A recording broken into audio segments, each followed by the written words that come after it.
सोचो आपके पास एक पेड़ हो जिसमें असली पैसे उगते हो। कुछ ऐसी एक कहानी के बारे में आज हम बात करने जा रहे हैं।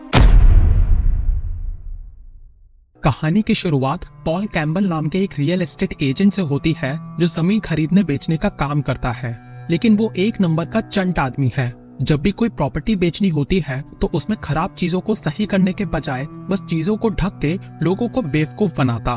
लेकिन उसकी किस्मत हमेशा खराब रहती और ज्यादातर क्लाइंट्स उसकी चाल समझ लेते और बिना डील किए चले जाते। इस वजह से पॉल के परिवार को हमेशा तंगी में ही जीना पड़ रहा था। एक दिन जब पॉल काम से वापस आता है तो पता चलता है कि उसके प्यारे चचा गुजर गए। पॉल एक तरफ तो उदास था, लेकिन दूसरी तरफ खुशी भी, क्योंकि उसके चचा करोड़पति थे और उसके अलावा कोई रिश्तेदार भी नहीं था। इसका मतलब पॉल को सारी दौलत मिलने वाली थी। लेकिन जब वो चचा के लॉयर से मिलता है तो पता चलता है कि चचा ने अपनी सारी संपत्ति गरीबों को दान दे दी है और पॉल के लिए सिर्फ एक छोटा सा पौधा छोड़ गए हैं। ये सुन के पॉल मन ही मन अपने चचा को बड़ी गालियां देता है और फिर वो पौधा लेकर घर आ जाता है। अगली सुबह नाश्ता करते वक्त पॉल का मूड अभी भी खराब था। वो अपने बच्चों को डांटता है कि वो बहुत फिजूल खर्च करते रहते हैं, लेकिन पता चलता है कि पॉल कभी उन्हें पॉकेट मनी नहीं देता, जिस वजह से बच्चे उससे हमेशा नाराज रहते थे। नाश्ते के बाद पॉल स्टोर रूम को साफ करके उस पौधे को वहाँ रख देता है। वो अभी भी अपने चचा से नाराज है, लेकिन थोड़ा रिस्पेक्ट दिखाते हुए वो पौधे को पानी देता है। जैसे वो पानी डालता है, अचानक से एक $100 का नोट उस पौधे से निकलता है। पॉल हैरानी से वो नोट को देखता है और सोचता है कि ये पौधा नॉर्मल नहीं है बल्कि असली मनी प्लांट है। तभी उसी वक्त उसका परिवार वहाँ आ जाता है।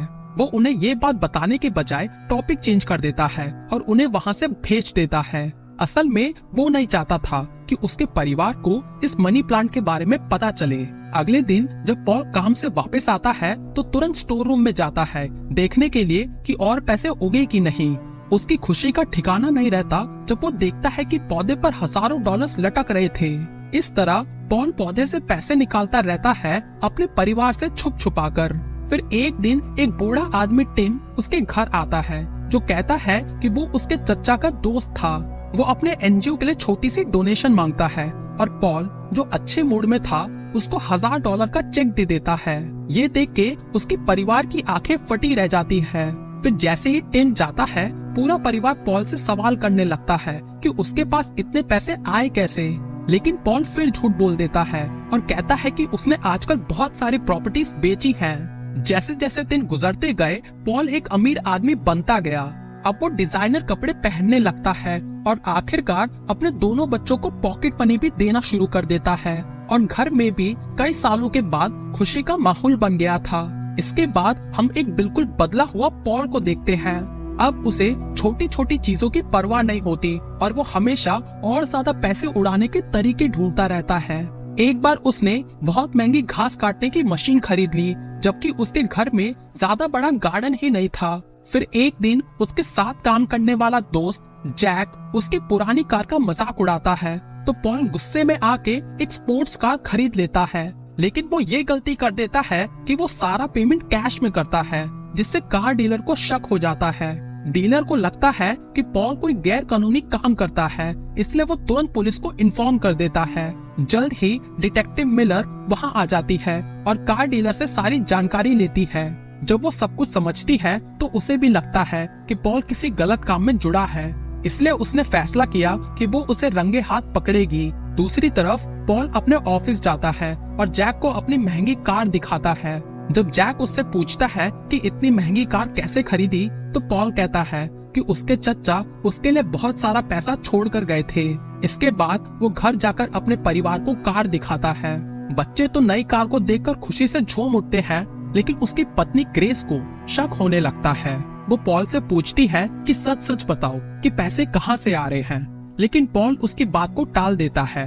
अगले कुछ दिनों तक ग्रेस बार बार वही सवाल पूछती रहती, लेकिन पॉल हमेशा कोई ना कोई बहाना बना देता। इस वजह से दोनों के बीच छोटी छोटी लड़ाइयाँ होने लगती हैं। एक सुबह वो बूढ़ा आदमी टिम फिर से डोनेशन मांगने आता है, लेकिन पॉल जो उस दिन उसका मूड खराब था उसे गुस्से में भगा देता है। जब पॉल ऑफिस के लिए निकलता है तो डिटेक्टिव मिलर उसके घर आके ग्रेस से पूछताछ करती है। वो ग्रेस से उसके पति के काम के बारे में पूछती है। तो ग्रेस, जो पिछले कुछ दिनों से पॉल से लड़ रही थी, फिर भी उसका साथ देती है। वो कहती है कि पॉल एक ईमानदार और मेहनती आदमी है और उसने कभी भी कोई गैर कानूनी काम नहीं किया।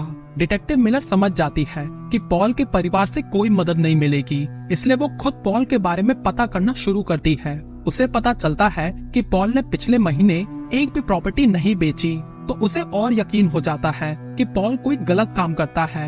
इधर पॉल भी परेशान रहने लगता है क्योंकि उसकी पत्नी ग्रेस लगातार उसके पैसे के बारे में पूछती रहती है और अब ग्रेस खुद भी पॉल पे शक करने लगती है। सबसे बड़ी दिक्कत तब होती है जब पौधा भी पैसा देना बंद कर देता है।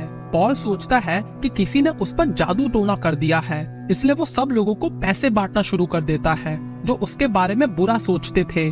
पॉल टिम के ऑफिस भी जाता है और उसे एक बड़ी डोनेशन भी देता है। उसका बस ये मकसद था कि जो बदुआ उस पर लगी है वो हट जाए और उसका पौधा फिर से उसे पैसे देना शुरू कर दे। तभी टिम पॉल से कहता है कि अपनी दौलत उन लोगों के साथ शेयर करो जो जरूरतमंद है, ये तुम्हें असली खुशी और सुकून देगा। पॉल को ये बात और अच्छी लगती है और वो उसके जाने से पहले वो और पैसे टेबल पर छोड़ जाता है। लेकिन कुछ ही देर बाद डिटेक्टिव मिलर वहाँ आ जाती है और टिम के टेबल पर हजारों डॉलर देखकर उसे लगता है कि टिम और पॉल मिलकर कोई गैर कानूनी काम करते हैं। उस रात पॉल स्टोर रूम में जाकर पौधे को फिर से जिंदा करने की कोशिश करता है।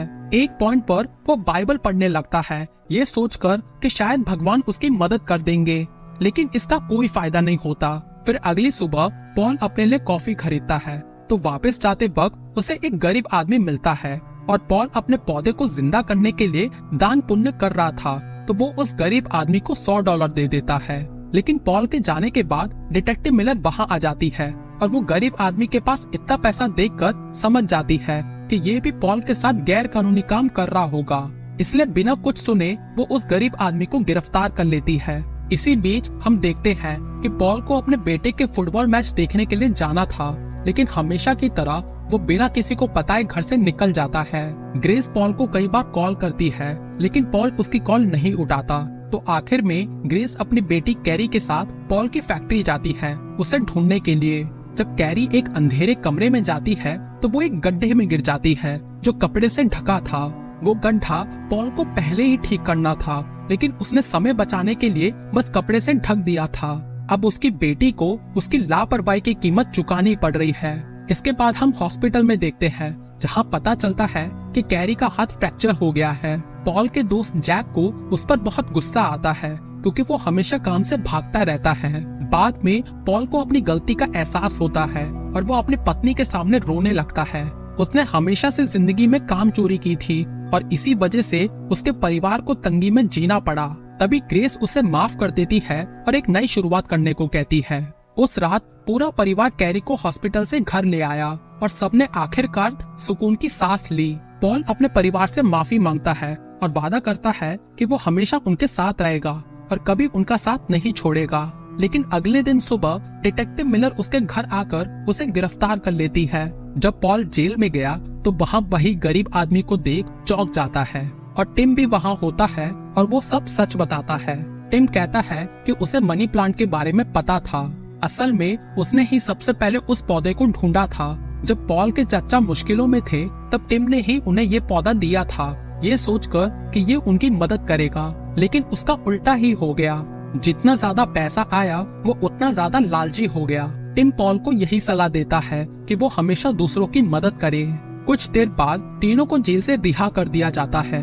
पता चलता है कि जैक ने पुलिस को बता दिया कि न्यूयॉर्क में एक बड़ी प्रॉपर्टी बेचने के बाद उसने और पॉल ने बहुत पैसा कमा लिया, लेकिन असल में पूरी डील सिर्फ जैक ने ही की थी और उसने पुलिस से झूठ बोला ताकि वो अपने दोस्त को बचा सके। इस वजह से डिटेक्टिव मिलर के पास पॉल के खिलाफ कोई सबूत नहीं बचा और उसे पॉल को रिहा ही करना पड़ा। अगले दिन टिम की ऑर्गेनाइजेशन एक छोटी पार्टी रखती है जहां पॉल के पूरे परिवार को बुलाया था। पता चलता है कि ये एक अनाथ बच्चों का घर था और टिम उन बच्चों के लिए दान इकट्ठा कर रहा था। जल्द ही पॉल को स्टेज पर बुलाया गया और अपने सभी अनुभव के साथ वो एक इमोशनल स्पीच देता है। पहले तो वो ये अनाउंस करता है कि वो अपनी स्पोर्ट्स कार को बेचकर सारे पैसे इस ऑर्गेनाइजेशन को डोनेट करेगा, जिस पर सब लोग तालियां बजाते हैं। उसका परिवार और जैक भी इससे बहुत खुश होते हैं। फिर कुछ दिनों बाद पॉल और उसका परिवार छुट्टी मनाने जाता है। अब उसके पास पहले जितने पैसे नहीं थे, लेकिन अब वो बहुत खुश था। फिर पॉल टिम से हाथ मिलाकर उसे मनी प्लांट वापस कर देता है, क्योंकि अब उसे जिंदगी की असली कीमत समझ आ गई थी। फिर वो अपने परिवार के साथ घूमने चला गया।